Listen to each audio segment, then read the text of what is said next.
Pastor, இப்படி பண்ணலாமா? எழுப்பதல்ல, சபைக்கு தான் முக்கியமான பங்கு. சபையில் இருக்கிற தெய்வ பிள்ளைகளுக்கு தான் முக்கியமான பங்கு. சாத்தானுக்கும் அது தெரியும். அதனால இந்த கொள்ளனையை வச்சு இப்ப பிசாசு என்ன பண்றான், ஆன்லைன்ல இப்ப பிரசங்கம். ஐயா, அப்போ ஆன்லைன்ல பிசாசும் பிரசங்கம் பண்ண வைக்கிறானா? நீங்க ஏன் ஆன்லைன்ல பிரசங்கம் பண்றீங்க? உங்களோட வீடியோஸ் எல்லாம் ஏன் ஆன்லைன்ல வருது? அதனால சர்ச்சைகளை எதுக்கு போன, வீட்டில இருந்தே ஆராதனையில பங்கு பெற்றலாம். ஐயா, வீட்ல இருந்து பார்க்கணும் தானே நீங்க ஆன்லைன்ல லைவ்லாம் போடுறீங்க? சிலருக்குள்ள பிசாசு இந்த விதையை விதைக்கிறான். அதில் வீட்டில் உட்கார்ந்த என்னன்னா, இந்த சர்ச்சில் ஒர்ஷிப் நல்லா இருக்கும், அதை போடு. ஐயா, ஒர்ஷிப் நல்லா இருக்குன்னு தானே பார்க்குறாங்க. இதில் என்ன பிசாசு வேலை பார்க்குறான்? ஐயா, நீங்கள் கூட நிறைய வீடியோக்கள் ஆன்லைனில் போட்டு பாருங்கன்னு சொல்லிட்டு இருக்கீங்க. அது கூட பார்க்கக்கூடாதுன்னு சொல்கிறீங்களா? இல்லை வாக் வித் ஜீசஸ்ன்னு சொல்லி அதிக ஆலையில் ஒரு வீடியோ போடுறீங்களே. எல்லோரும் அதிக ஆலையில் எழுந்துச்சு ஆண்டவரை ஆராதிச்சு வேதத்தை எடுத்து படிச்சிருந்தாங்க. அந்த காலம் போய் இப்போது உங்களோட வீடியோ பார்த்தா மட்டும் போதுன்னு ஒரு வழிமுறையை கொண்டு வந்துருக்கீங்களே. இதுவும் பிசாசா கொண்டு வந்தானா? அப்போ நம்ம என்ன விரும்புகிறோமோ அந்த ஒர்ஷிப், அந்த பிரசங்கத்தை கேட்கலான்னு வீட்டிலே உட்கார்ந்துருந்தீங்க, வருகையில் இங்கேயே உட்காந்துருவீங்க. நம்ம ஐயாக்கு வீட்லயே உட்காரக்கூடாது, சபைக்கு வந்து உக்காந்து போயிடணும். அப்போதானே காணிக்க வரும். ஐயா, நீங்கள் சொல்கிற மாதிரி சபையில் வந்து உக்காந்து போனால் ஆண்டவர் வருகையில் எடுத்துக்கொள்ளப்படுவாங்கன்னு நல்லா கேரண்டி கொடுக்குறீங்களா? போக மாட்டீங்க வருகைக்கு. நல்லா அறிந்தவளை, வீட்டில் உட்காந்து ஆராதனை பண்ணுறேன், வீட்டில் உட்காந்து சர்ச் ஆராதனை பங்கு பெறேன்னு சொன்னீங்க. எக்கால சத்தம் உங்கள் காதில் கேட்காது. ஐயா, அப்போது வீட்டில் உட்காந்து ஆராதனை பண்ணாமல் உங்களோட சபைக்கு வந்து ஆராதனை பண்ணா எக்கால சத்தம் கேட்குமாயா? அவங்க எல்லாம் போய் நீங்கள் வெளியே வந்து பார்த்தா எல்லாரும் போயிருப்பாங்க. அதுக்கப்புறம் சர்ச்சை தேடி நீங்கள் வருவீங்க. ஐயா, எல்லாரும் போயிட்டு அப்புறம் சர்ச்சை தேடி வரும்போது நீங்கள் இங்கே இருப்பீங்களாயா? ஏன்னா நீங்கள் ஐயா யூடியூப்ல அதிகமாக வீடியோ போட்டுல இருக்கீங்க ஆன்லைனில் பார்க்க சொல்லி. அதனால கடைசி காலத்தில் சபை கூடி வருதலை விட்டு விடாதீர்கள் என்று நீங்கள் ஆலோசனை சொல்லுங்க. வசனம் இருக்கிறாரு. ஐயா, சபை கூடி வருதலை விட்டு விடாதீங்கன்னு ஆலோசனை சொல்லுங்கன்னு இல்லையா? அங்க வசனம் என்ன சொல்லுதுன்னா, எபிரேயர் 10வது அதிகாரம் 25வது வசனம், சபை கூடி வருதலை சிலர் விட்டு விடுகிறது போல நாமும் விட்டு விடாமல் ஒருவருக்கொருவர் புத்தி சொல்ல கடவோம்னு வசனம் இருக்கியா? நாளானது சமீபித்து வருகிறதை எவ்வளவாய் பார்க்கிறீர்களோ அவ்வளவாய் புத்தி சொல்ல வேண்டும் அப்படின்னு தான் வசனம் இருக்கு. ஆலோசனை சொல்லணும்னு இல்லையா? ஐயா, உங்களோட சபையில ஒருவருக்கு ஒரு புத்தி சொல்லி தான் நீங்க நடத்திட்டு வரீங்களாயா? உங்களுக்கு யாருன்னா புத்திமதி சொன்னா நீங்க கேட்டுப்பீங்களாயா? என்னால் எவ்வளவு நாட்கள் சமீபித்து வருகிறதோ அவ்வளவு அதிகமாய் சபை கூடி வரதலை விட்டு விட்டு அந்த புத்தி சொல்லுங்க.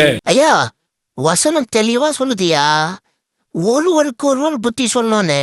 சபை கூடி வரதை விட்டாதீங்கன்னு புத்தி சொல்லையாங்க. வீட்டில் இருக்காருங்க, ஆராதனை டைம்ல சர்ச்சுக்கு போங்கன்னு புத்தி சொல்லணும்னு பைபிள்ல இருக்குது. ஏன்?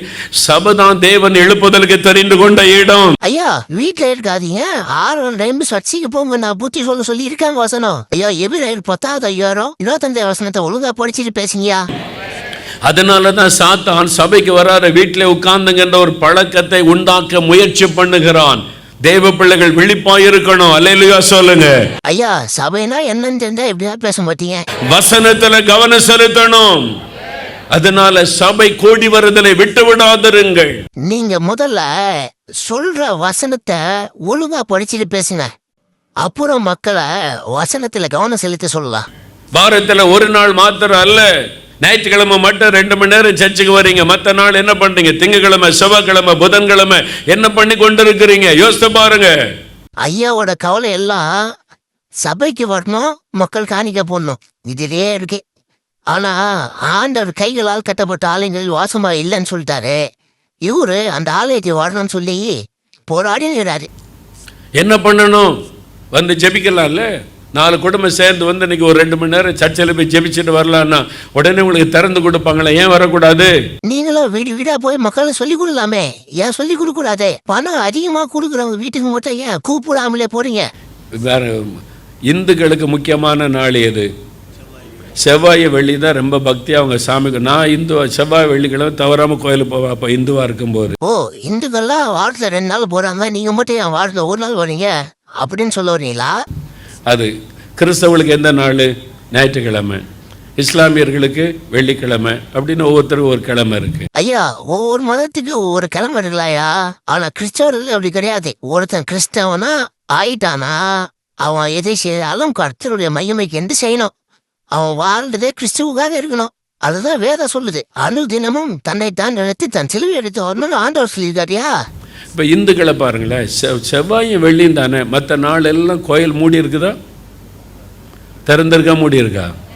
மற்ற நாள் கோயிலுக்கு போகிறாங்களா இல்லையா? அப்போ நீங்கள் ஞாயிற்றுக்கிழமை மட்டும் வர்றீங்க, மற்ற நாள் எங்கே போகிறீங்க?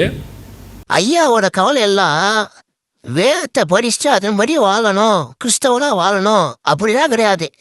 அவங்க பாரு பிற மதத்தில் வந்து ஃபுல்லாக கோயிலுக்கு போகிறாங்க, கோயிலில் தட்சணை போட்டு வராங்க. அந்த மாதிரி ஏன் நீங்கள் பண்ணக்கூடாது? அந்த மதத்தை பார்த்து கட்டுக்குங்கன்னு சொல்லி மூட நம்பிக்கை ஐயா பரப்பிடுறாரு. அனுதினமும் தேவாலயத்தில் கூடி, அப்போஸ்தலர் நடபடிகள் 1 அதிகாரத்தில் இருக்குல்ல, 2 அதிகாரத்தில் அனுதினமும் தேவாலயத்தில் கூடி வந்தாங்க. இப்ப வரல, எழுப்புதல் வந்துட்டு அது நடக்க போகிறார். ஐயா, நீங்க சொல்ற அப்போஸ்தலர் 2 அதிகாரத்துல வசனத்தின்படி நீங்க வாழ்றீங்களான்னு பாருங்க. அப்போஸ்தலர் 2 அதிகாரம் 44வது வசனம்.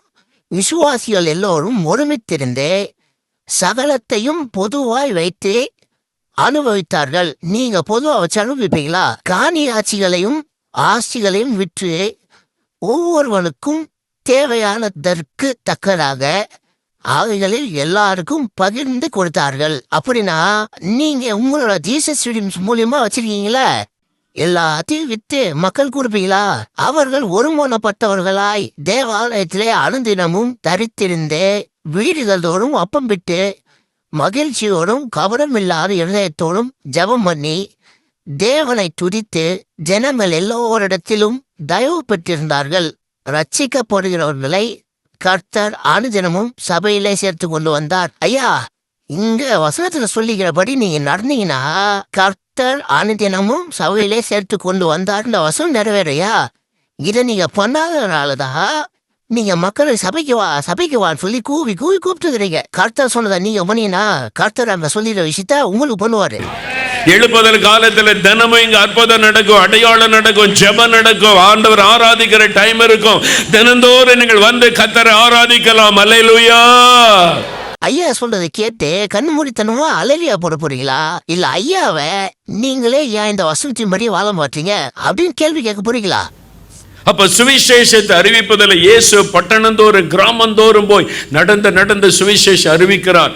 ஒவ்வொரு கிராமத்துக்கு பட்டணத்துக்கு ஜெபித்ததுனால எழுப்புதல் ஆரம்பிச்ச உடனே எல்லா இடத்துல சபை வந்து விட்டாரு. வசனமும் அதான் சொல்லுது, புறப்பட்டு போய் சகல ஜாதிக்கும் சுவிசேஷத்தை சொல்லிருக்காரு. நீங்க புறப்பட்டு போய் சகல ஜாதியும் சுவிசேஷம் சொல்லுங்க, வேத வசனத்தின்படி நடங்க, சபையா கூடி வாழுங்க. யார் வானன்றா? சுவிசேஷகர்கள் என்ன ஊழியம் செய்றீங்கன்னா யாரும் என்ன கூட மாட்டேங்கிறாங்க பிரதர். யாரும் கூப்பிடுவதற்கு எதிர்பார்த்திருக்கிறவன் உண்மையான சுவிசேஷகன் அல்ல. ஐயா, நீ எப்பயா தெருவில் போய் சுவிசேஷம் சொல்ல போறீங்க?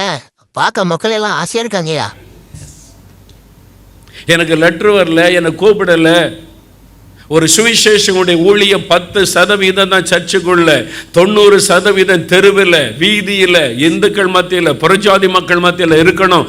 அவன் தான் சுவிசேஷகன். அல்லேலூயா. ஐயா, நீங்க எப்பயா கடைசியா தெருவுல புரஜாதி மக்கள்கிட்ட போய் சுவிசேஷம் சொன்னீங்க? சுவிசேஷ ஆலைப்பு உங்களுக்கு இல்லையா? ஐயா, சபை கூறி வரதுல ஒரு குரல் புத்தி சொல்லி கிறிஸ்டியன் அறிவுல வளர்ந்து புறப்பட்டு போய் சகல ஜாதியை சுவிசேஷம் சொல்லுதுதான் சபையே. நீங்க மட்டும் சபையை கட்டிட்டு வந்தீங்க. வேற யாருன்னா சுவிசேஷம் சொல்லி சபைக்குள்ள கொண்டு வந்தா உங்களோட காணிக்கு மட்டும் நீங்க வாங்கிப்பீங்க. அப்படிதானயா? சரி, மக்கள் நான் என்ன சொல்றேன்னா, மோகன்சி என்ன சொல்ற வசனங்களை எடுத்து ஒழுங்கா படிச்சாலே அது வேதத்தின்படி இருக்கான்னு ஈஸியா கண்டுபிடிச்சிடலாம். அவர் சபையா செயல்படுறாரா இல்ல பிசாசுல ஊழிய செய்யறாரான்னு. மோகன்சி என்ன முக்கியம்னா முட்டு கொடுத்து அமன் பண்ணுறீங்க, இல்ல ஆண்டவரோட வார்த்தை முக்கியம்னா ஆண்டவர் யாரும் படிச்சு தெரிஞ்சுட்டு அவரோட ஊழியம் பண்ணுங்க. பை. நம்ம truth scan AI channel videos நல்லா இருக்குல்ல, உடனே சப்ஸ்கிரைப் பண்ணணும். மக்களே, நீங்களும் லைக், ஷேர், சப்ஸ்கிரைப் பண்ணுங்க.